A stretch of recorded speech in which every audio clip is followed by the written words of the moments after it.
In this example, we have hydrogen sulfide gas decomposing to give hydrogen and sulfide. However, we are not given any sort of partial pressures in equilibrium. Hence, we will have to once again take a different approach. Based on the question, we are given an equilibrium constant Kp with the value of 5.13 times 10 to the power of negative 6 at 873 degrees Kelvin. Now, the first step of the reaction would obviously be to rewrite the reaction. So we have 2 H2S decomposing to give hydrogen and sulfur. The equation is balanced, so we don't have to worry about balancing. Next, we have to create our ice tables. So we have partial pressure initially, partial pressure change, and partial pressure at equilibrium. Based on the question, we are given that initially we have 0.250 bar of hydrogen sulfide. So we have 0.250 on the left side, and since we don't have any other information, we can easily assume that there was no hydrogen or sulfur in the beginning. Now, since we have the initial conditions, we can calculate our Q value. So our Q is going to be equal to partial pressure of hydrogen squared times partial pressure of sulfur over partial pressure of H2S squared. Now, initially we know that hydrogen and sulfur are not even there, so we're going to have 0 on the top. And the bottom, we have 0.250 squared. We'll still end up with 0. Now, we can clearly see that our Kp is greater than Q. So we can say that our reaction is going to the right. So if our reaction is moving to the right, then our ice table is completely fine. We don't have to modify anything. We can move on to our next step, which is adding the variables for our change. So for the change for hydrogen sulfide, we will have negative 2x. For hydrogen, we're going to have positive 2x. And for sulfur, we're going to end up with just positive x. Next, we look at our equilibrium partial pressures. So we will have 0.250 minus 2x for hydrogen sulfide. For hydrogen, we're just going to end up with 2x, and for sulfur, we will have x. Now, just like before, we do not have any equilibrium concentrations or partial pressures, so we will have to deal with our equilibrium constant. Our equilibrium constant Kp is given as 5.13 times 10 to the power of negative 6. We're going to use this and figure out our value for x. Once we get the value of x, we can figure out the final partial pressure for all the reactants and products. Now, we know Kp is going to be equal to partial pressure of the products, which is going to be H2, partial pressure of S2, the coefficient of H2 was 2, so we're going to have P squared here. And then for the reactants, we have partial pressure of H2S, once again squared because we have a coefficient of 2. Now, we sub the variables that we have into our equation, so we will have 2x whole squared times x over, for partial pressure of hydrogen sulfide, we have 0.250 minus 2x. Now, moving on, we know that the coefficient value, or the equilibrium constant value, is 5.13 times 10 to the power of negative 6. So that is going to be equal to 2x whole squared times x over 0.250 minus 2x. It's going to be 0.250 minus 2x squared because we initially had the squared here. So we'll have a squared here as well. Now that we have an equation with only one variable that we can solve for, we can solve for x and figure out what it is. But the problem is that we can end up with a quadratic or cubic equation, and it could be problematic.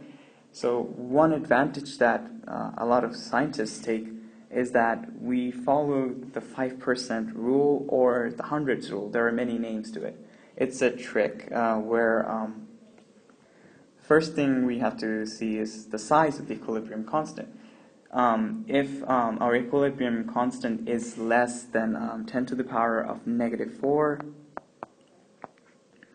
we can apply the 5% rule, and we can assume that any additions or subtractions with the variable x in the equation can have a value of 0. So we can say that the 2x over here is equal to 0. Now if we do that, our equation becomes much simpler, and we can solve for x, and x will turn out to be 4.31 times 10 to the power of negative 3 bar. Now, in order to validate whether we missed out on a large portion because we suddenly took an x to be equal to 0, we can apply the 5% rule and check whether we are correct. So how we do this is we take the value of x, which is 4.31 times 10 to the power of negative 3 bar, and then we divide it by the initial value it was subtracted from. So that value would be 0.250 over here. So for validating, we can have a separate portion validating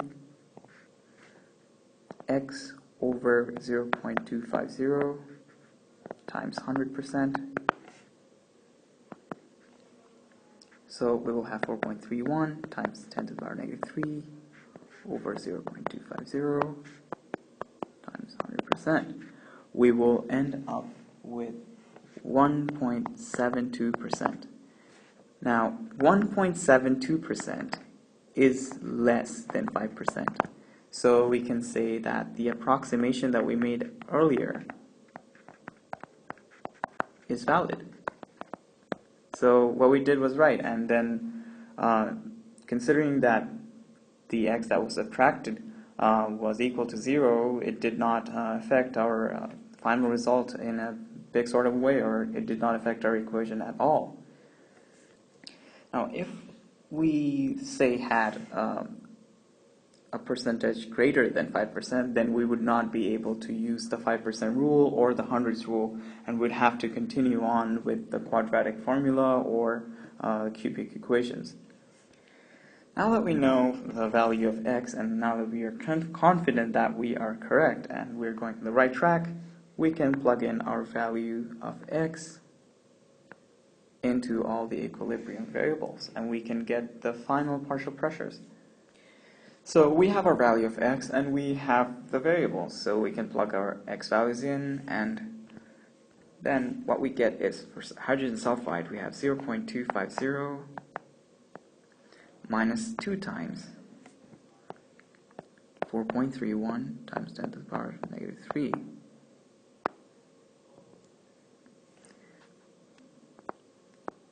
Bars. And we will end up with 0.241 bar.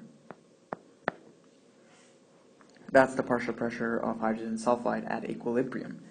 Next, we have partial pressure of hydrogen at equilibrium, and which is equal to 2 times 4.31 times 10 to the power of negative 3 bar, and that is equal to 8.62 times 10 to the power of negative 3 bar.